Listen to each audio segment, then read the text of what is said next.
نحمده ونستعينه. قال الله تبارك وتعالى في كلام الآخر: ولا تقولوا لمن يقتل في سبيل الله أموات بل أحياء ولكن لا تشعرون. صدق الله مولانا العظيم.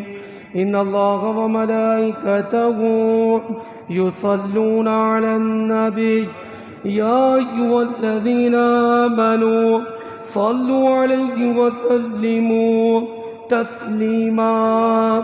اللهم صل على سيدنا محمد وبارك وسلموا وصلوا علیہ. قصیدہ بردہ شریف مل کے پڑھتے ہیں. مولا یا صلی وسلم دائما ابدا علی حبیبک خیر الخلق كلهم یا ربی بالمصطفى بلغ مقاصدنا واغفر لنا ما مضى يا واسع الكرم.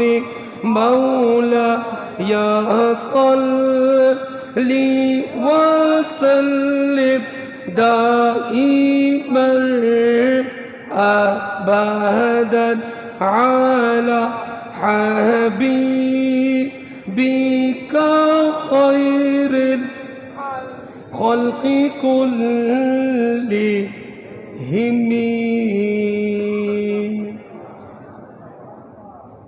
اللہم صلی وسلم وبارک علیہ. آج 9 محرم الحرام جمعہ پاک کا مبارک دن. آج کی جو رات آنے والی ہے اور کل کا ہفتے کا مبارک دن، کائنات میں رب تعالیٰ نے جب سے یہ دنیا بنانے کا ارادہ فرمایا،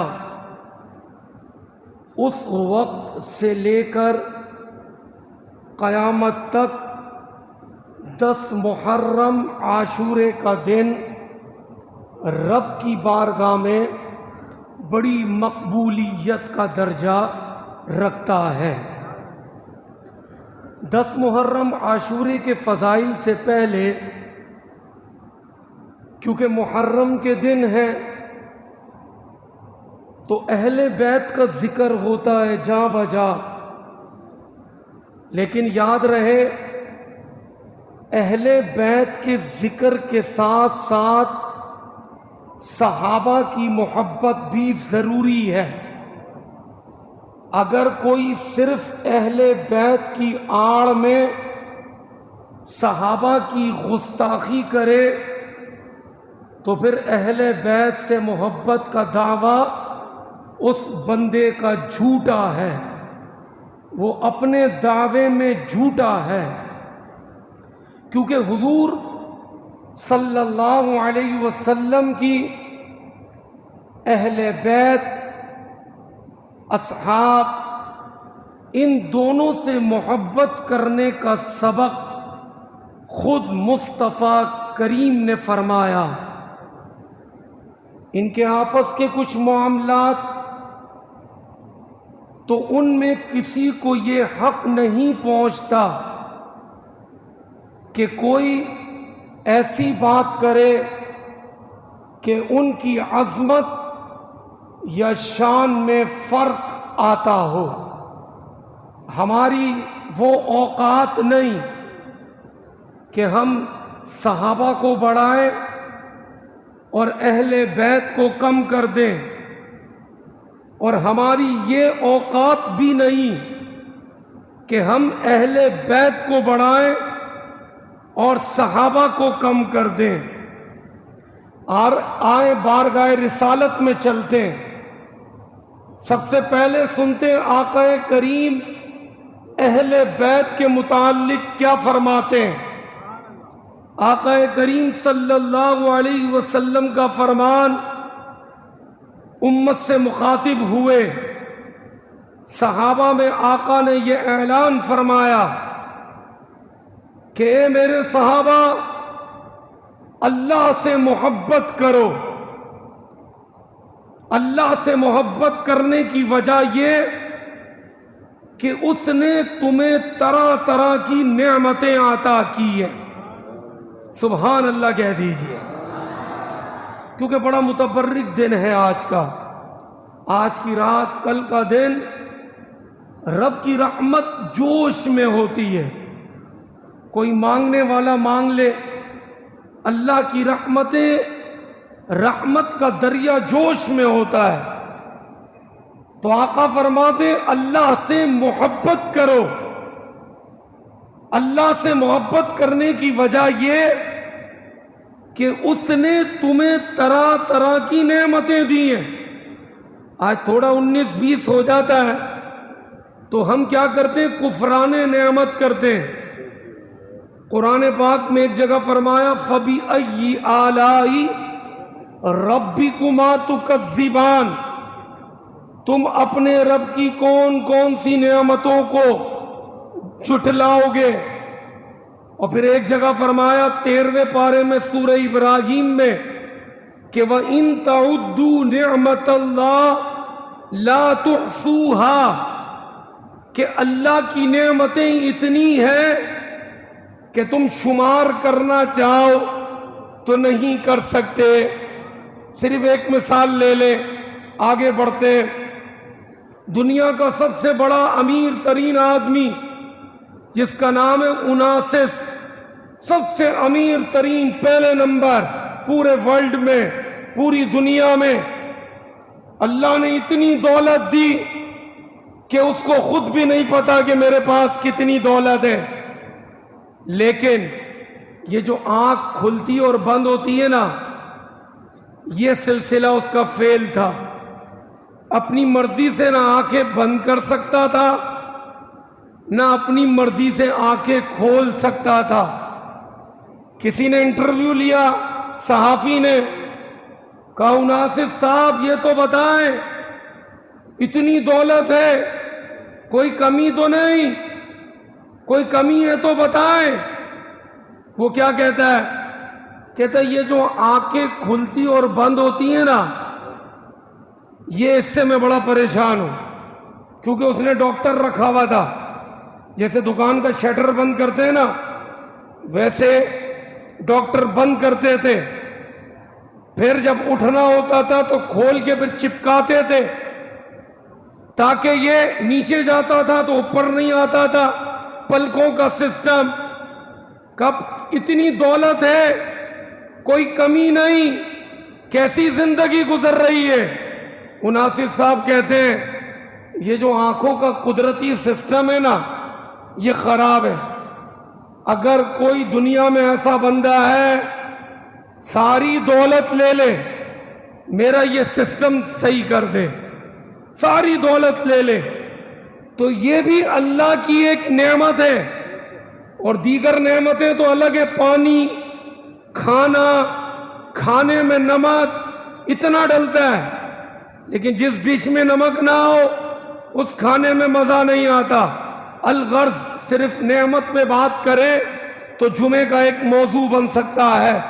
آگے بڑھتے ہیں، آقا فرماتے ہیں اللہ سے محبت کرو، اس وجہ سے کہ وہ تمہیں طرح طرح کی نعمتیں عطا فرماتا ہے۔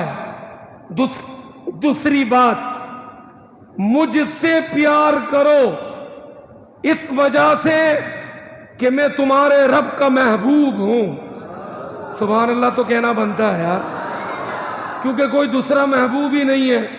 اللہ نے صرف ایک محبوب بنایا اپنا، اور وہ ہم خوش نصیب ہیں۔ 1,24,000 پیغمبر میں وہ محبوب بنایا بھی تو ہمارے نبی کو بنایا ہے۔ تو آقا فرماتے ہیں مجھ سے محبت کرو، میں تمہارے رب کا محبوب ہوں۔ اور تیسری بات فرمائی میرے اہل بیت سے میری وجہ سے محبت کرو، کیونکہ اہل بیت اس کو کہتے ہیں جو آقا کا گھرانہ ہے، آقا کا خاندان ہے، جس میں مولا علی، فاطمہ الزہرا سلام اللہ علیہا، مولا حسن، حسین، مجتبی اور تمام ان کے اولاد رفقا، یہ سب آقا کی اہل بیت میں شمار کیے جاتے ہیں۔ آقا فرماتے ہیں فاطمہ سے محبت کرو، فاطمہ میرے جگر کا ٹکڑا ہے۔ اور یہ الفاظ اس وقت فرمایا تھا جس وقت لوگ اپنی بیٹی کو زندہ دفن کرتے تھے۔ اس زمانے میں جاہلیت کے دور میں آقا کے یہاں بیٹی ہوئی، آقا نے فرمایا فاطمہ میرے جگر کا ٹکڑا ہے۔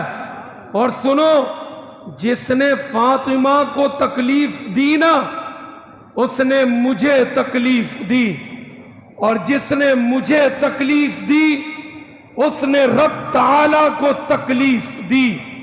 ایک توجہ طلب پوائنٹ ہے، کیونکہ کربلا والوں کا دن ہے، بہت بڑی قربانی ہے۔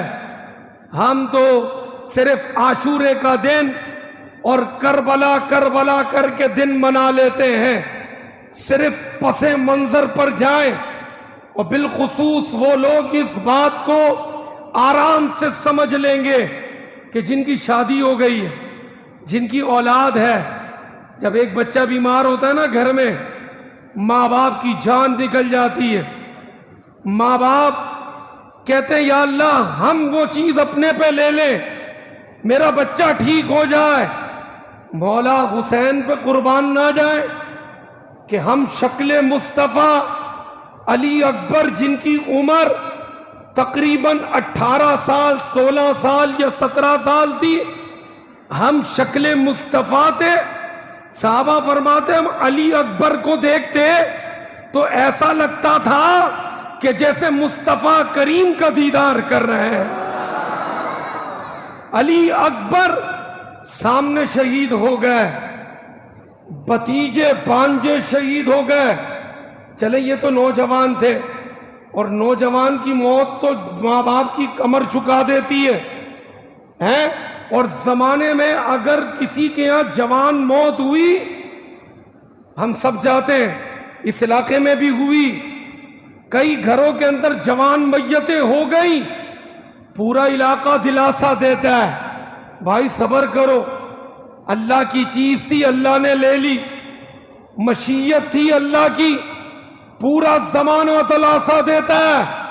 کربلا کے میدان میں کوئی دلاسا دینے والا نہیں تھا، جس کی شہادت ہوتی مولا حسین اس کو خود اٹھا کر خیمے کے پاس رکھتے تھے۔ جوان تو جوان، ایک کمسن علی اصغر 6 ماہ کا بچہ لے گئے مولا حسین یزیدیوں کے پاس کہ دیکھو میں تمہاری بیعت نہیں کر رہا۔ اور بیعت کیوں نہیں کر رہے تھے؟ اس وجہ سے نہیں، یہ آج دین کی تبلیغ کی بات کرنے والے یزید کو ٹھیک کہتے ہیں یزید رضی اللہ تعالی عنہ۔ تو ہمارے حضرت شفیع کاڑوی صاحب نے بڑی پیاری بات کہہ دی، کہا ان سے بحث مت کرو، جب یہ کہیں یزید ٹھیک ہے تو ان کو کہنا ہاتھ اٹھاؤ، تم یزید کو ٹھیک کہتے ہو، دعا کرو کل قیامت کے دن اللہ تمہیں یزیدیوں کے ساتھ اٹھائے۔ لیکن ہم دعا کرتے مولا یزید پلید تھا اور ہے، ہمیں اٹھانا تو مولا حسین کے لشکر میں اٹھانا۔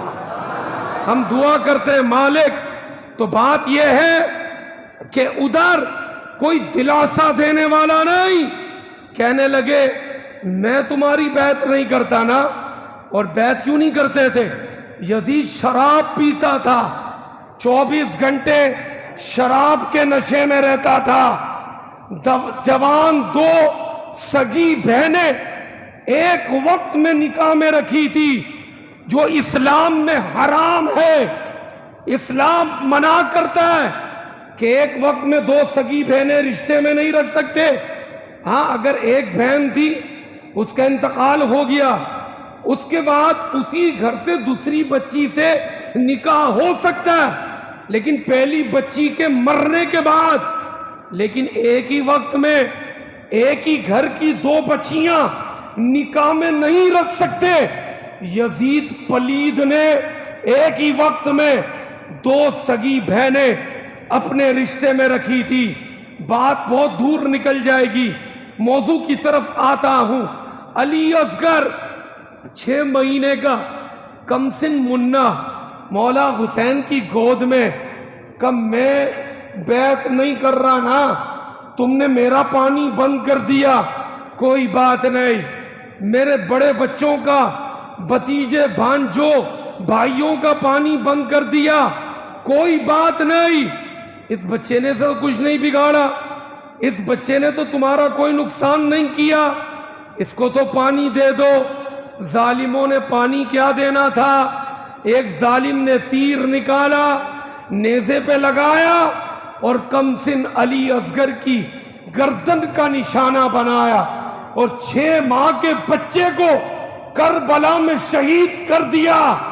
آج بچہ بیمار ہوتا ہے، ماں باپ تڑپ جاتے ہیں، ماں باپ کہتے ہیں ہمارا جتنا مال ہے اس بچے پہ لگ جائے، یہ بچہ بچ جائے. مولا حسین کی عظمت کو سلام نہ کرے کہ ان کی گود میں 6 مہینے کے بچے کو بھی شہید کر دیا. اور آج کہتے ہیں یزید ٹھیک تھا. آقا فرماتے ہیں کہ میری فاطمہ کو تکلیف مت دینا. کیوں؟ اگر میری فاطمہ کو تکلیف دی نا تو وہ تکلیف فاطمہ کو نہیں، مجھ مصطفیٰ کو ہوگی. اپنے ایمان سے بتائیں. یزید نے جب مولا حسین جو فاطمہ کے لال ہیں، لگتے جگر ہیں، انہی کو نہیں پورے خاندان نبوت کو اجاڑ دیا، تو خاتون جنت کو تکلیف نہیں ہوئی ہوگی. اور جب خاتون جنت کو ہوئی تو مصطفیٰ کریم کو تکلیف ہوئی. اور مصطفیٰ کریم فرماتے جو تکلیف مجھے ہوئی وہ تکلیف اس نے مجھے نہیں دی، اس نے رب کو دی. علامہ اقبال کیا کہتے ہیں خاتون جنت کے بارے میں؟ دل کے کانوں سے سنیے گا. علامہ اقبال کو لوگ صرف ایک شاعر سمجھتے ہیں، علامہ اقبال کی زندگی کا مطالعہ تو کریں. کہتے ہیں خاتون جنت، اے فاطمۃ الزہرا، اے شہزادی کونین، شریعت کی زنجیریں میرے پیر میں پڑی ہیں، شریعت کی زنجیریں میرے پیر میں پڑی ہیں، ورنہ میں کعبے کا طواف نہیں کرتا، میں تیری قبر کا طواف کرتا. اور یہ بھی سن لے خاتون جنت، تیرے بابا نے اللہ کے علاوہ سب کو سجدہ حرام کر دیا. اللہ کے علاوہ کسی کو سجدہ نہیں ہے، کسی قسم کا بھی کوئی سجدہ نہیں. علامہ اقبال کہتے ہیں اگر اللہ کے علاوہ کسی کو سجدہ ہوتا تو خاتون جنت میں تیری قبر پہ آ کے سجدہ کرتا. لوگوں نے کہا اتنی بڑی بات کر رہے ہو خاتون جنت کی بارگاہ میں. کہنے لگے اس وجہ سے بڑی بات کر رہا ہوں کہ خاتون جنت نے اس امت کو حسین جیسا فرزند عطا کیا کہ جس نے قربانی دے کر اسلام کو سر بلندی دی. ورنہ اگر مولا حسین 10 محرم کے دن قربانی نہ دیتے تو آج گلی محلے میں تو لوگ شراب پیتے ہی ہیں پتہ ہونے کے باوجود کہ حرام ہے. اگر مولا حسین قربانی نہ دیتے تو لوگ اتنے بغیرت ہو جاتے مسجد میں بیٹھ کر شراب پیتے. آج یہ جو اسلام کا حسن ہے اس کا صحرا مولا حسین کے سر لگتا ہے. پھر کسی نے کیا خوب کہا، شہزادی کونین کے لیے نبی کے گھر کی ہے عظمت، نبی سے سنتے ہیں. خاتون جنت کے بارے میں کہا، نبی کے گھر کی ہے عظمت، نبی سے سنتے ہیں. علی کے گھر کی ہے عزت، علی سے سنتے ہیں. وہ جس نے معزز کیا گھرانے کو، حسین پال کے جس نے دیا زمانے کو. یہ خاتون جنت کو اعزاز جاتا ہے کہ ایسا فرزند دیا جس نے اسلام کے لیے اپنی نہیں بلکہ پورے گھرانے کی قربانی دے دی. تو موضوع تھا اہل بیت اور اصحاب کی محبت. تو آقا فرماتے میری اہل بیت سے میری وجہ سے محبت کرو. اب رہی بات صحابہ کی، تو صحابہ کی محبت آقا کی زبان سے سنتے. حضرت ابو درداء فرماتے ہم آقا کی بارگاہ میں تھے، حضرت ابو بکر آئے. ابو بکر کے ہاتھ میں چادر تھی، لٹکائی ہوئی تھی. آقا نے دور سے ہی چہرہ دیکھ لیا، کیونکہ یار غار ہیں، آقا کے ساتھ تھے. آقا نے دور سے چہرہ دیکھا. آقا نے فرمایا صحابہ ایسا لگتا ہے ان کی کسی سے کوئی بحث ہو گئی ہے، یعنی کوئی جھگڑا ہو گیا ہے. دور سے ہی بتا دیا. جب حضرت ابو بکر بیٹھے نا آقا کی بارگاہ میں، سلام پیش کیا. آقا سے عرض کرنے لگے یا رسول اللہ، حضرت عمر سے میری شکر رنجی ہو گئی، یعنی لڑائی ہو گئی، کسی بات پر ہو گئی، مجھے کرنی نہیں چاہیے تھی، مجھے بعد میں بڑا افسوس ہوا، میں نے کیوں ان سے بحث کی، کیوں ان سے شکر رنجی کی. آقا کریم نے جب یہ سنا نا، اب حضرت ابو بکر نے عرض کی یا رسول اللہ، میں نے معافی بھی مانگی حضرت عمر سے کہ مجھ سے غلطی ہو گئی، مجھے معاف کر دو، میں نے آپ سے بحث کر لی. آقا انہوں نے مجھے معاف نہیں کیا. آقا نے جب یہ سنا نا 3 مرتبہ فرمایا ابو بکر اللہ آپ کو معاف کرے گا، اللہ آپ کو معاف کرے گا. 3 مرتبہ ارشاد فرمایا. وہاں حضرت عمر کے دل میں خیال آیا کہ ابو بکر مجھ سے معافی مانگ رہے تھے، میں معاف کر دیتا. اب وہ دوڑے دوڑے گئے ان کے گھر پر. گھر والوں نے کہا وہ گھر میں نہیں ہے، سمجھ گئے کہ وہ مدینے میں یعنی مسجد نبوی میں آقا کی بارگاہ میں گئے ہوں گے. فوراً آقا کی بارگاہ میں پہنچے. حضرت عمر، آقا کا چہرہ جلال میں تھا، آقا جلال میں تھے. حضرت عمر بیٹھ گئے خاموشی سے. آقا کا جلال دیکھ کر جب حضرت ابو بکر نے دیکھا کہ آقا جلال میں آ گئے تو گھٹنے کے بل زمین پر یوں بیٹھے. آقا سے معافی مانگی، آقا عمر کو معاف کر دیں، کہیں ان پر کوئی سخت اعلان نہ ہو جائے، آقا کچھ فرمانا دے، کوئی سخت اعلان نہ ہو جائے. حضرت ابو بکر نے خود معافی مانگی.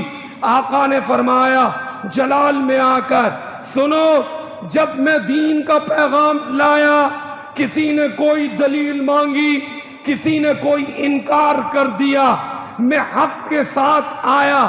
مانتے ہو مجھے کہ میں اللہ کا نبی ہوں، لیکن سنو اس پوری صحابہ کی جماعت میں ایک شخص ہیں ابو بکر کہ جنہوں نے میں نے جیسے پیغام دیا کہ میں اللہ کا نبی ہوں، اللہ ایک ہے، انہوں نے کوئی دلیل نہیں مانگی، فوراً عرض کی یا رسول اللہ کلمہ پڑھا کے مسلمان کر دیجئے.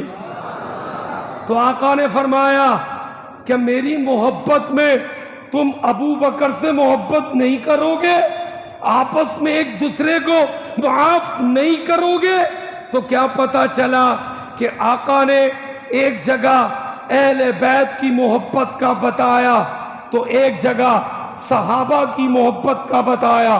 آج اہل بیت کا نام لینے والے لے رہے، آج بھی لیں گے، کل بھی لیں گے، لیکن اس آڑ میں صحابہ کی گستاخی کرتے ہیں.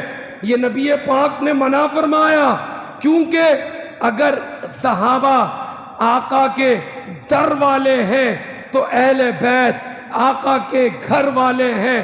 ہم کہتے ہیں گھر والوں تمہیں بھی سلام، در والوں تمہیں بھی سلام، کیونکہ صحابہ کو بھی سلام، اہل بیت کو بھی سلام. اپنے ایمان کا ڈیفینس کریں. بڑا پرفتن وقت ہے. ایک طرف ایک فرقہ کھڑا ہے جو مدینے والے سے دور کر رہا ہے، ایک طرف ایک فرقہ ہے جو صحابہ سے دور کر رہا ہے. اپنے ایمان کا ڈیفینس کریں. ایمان کی شرط اللہ پر ایمان لانے کے بعد مصطفیٰ کریم کی غلامی، صحابہ کی محبت، اہل بیت کی محبت، اولیاء کرام کی عقیدت، اس سے ایمان مکمل ہوتا ہے. اگر ان میں سے اگر کسی ایک کی شان میں بھی کسی نے کوئی گستاخی یا بے ادبی کر دی، چاہے وہ جتنی نمازیں پڑھ لے، چاہے وہ جتنی دین کی باتیں کر لے، چاہے وہ جتنے مولا علی کے نعرے لگا لے، کوئی چیز کام نہیں آئے گی. کل کا دن عاشورے کا دن بڑا متبرک دن ہے. اس دن کو ضائع مت کیجئے گا. اس دن کی فضیلت سن لیں. اسی دن اللہ تبارک و تعالیٰ نے زمین کو بنایا، 10 محرم کے دن. اسی دن آسمان سے پہلی بارش کا نزول ہوا. اسی دن اللہ تعالیٰ نے لوح و قلم بنائے. اسی دن ہمارے جد امجد حضرت آدم علیہ السلام، ان سے جو لغزش ہوئی تھی، منع کیا تھا جنت میں اس حد سے آگے مت جانا، لغزش ہوئی.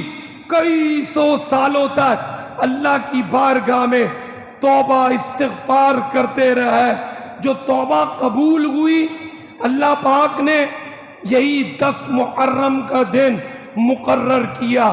حضرت یونس علیہ السلام مچھلی کے پیٹ میں تشریف لے گئے.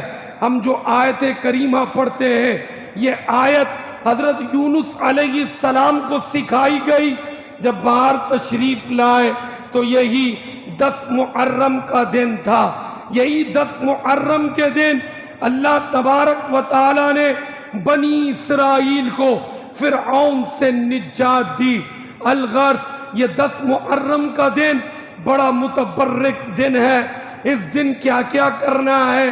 نبی پاک کا فرمان کہ اللہ نے تمہیں جتنی استطاعت دی ہے اتنا اپنی استطاعت کے مطابق 10 محرم کو اپنے گھر والوں کے لیے اچھے کھانے بنائے، اپنے گھر والوں کو کھلائے. یہ مصطفیٰ کریم کا فرمان ہے کہ 10 محرم کے دن اپنے گھر والوں کے لیے آپ کی جتنی استطاعت ہے اچھے کھانے بنائیں، دسترخوان کو وسعت دیں.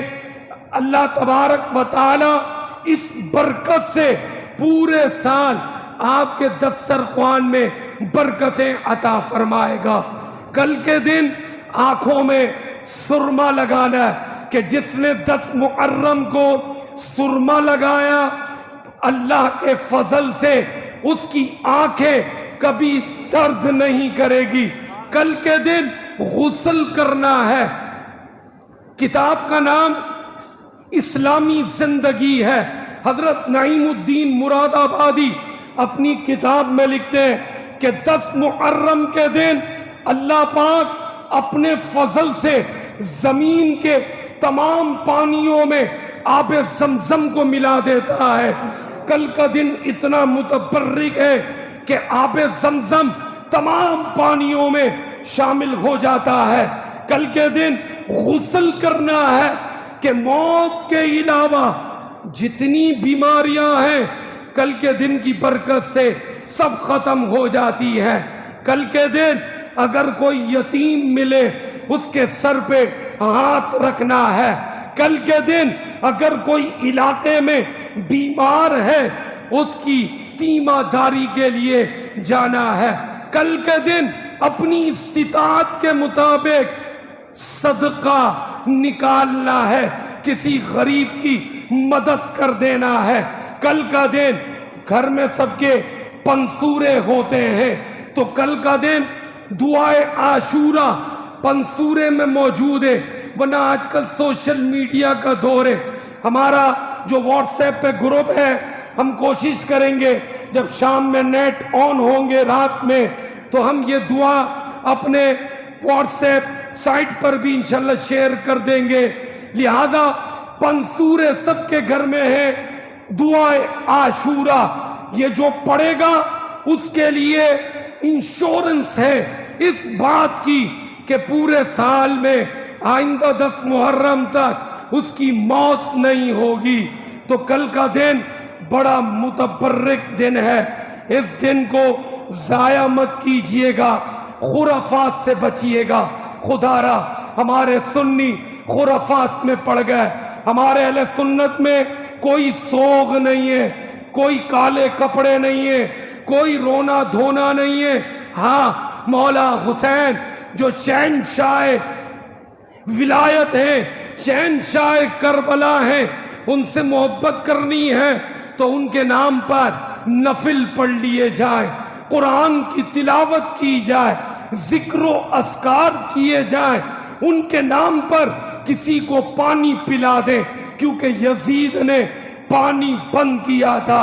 ان دنوں میں پانی پلائیں، جن کا روزہ نہیں ان کو پانی پلائیں، نیاز کا اہتمام کریں. یہ سارے احسن طریقے ہیں. بڑا افسوس ہوتا ہے اہل سنت کی سبیل لگی ہے، کیسٹ رونے پیٹنے کی بج رہی ہے. پیارے پیارے بھائیوں، ہم کہاں جا رہے ہیں؟ مولا حسین نے اس وجہ سے قربانی نہیں دی تھی کہ امت غلط راہ کی طرف لگ جائے، بچے باجے بجانے لگ جائیں. یہ قربانی دین کی سر بلندی کے لیے دی تھی. اللہ تبارک و تعالی آج کی رات اور کل کا متبرک دن صحیح معنی میں اس کی رضا حاصل کرتے ہوئے منانے کی توفیق نصیب فرمائے.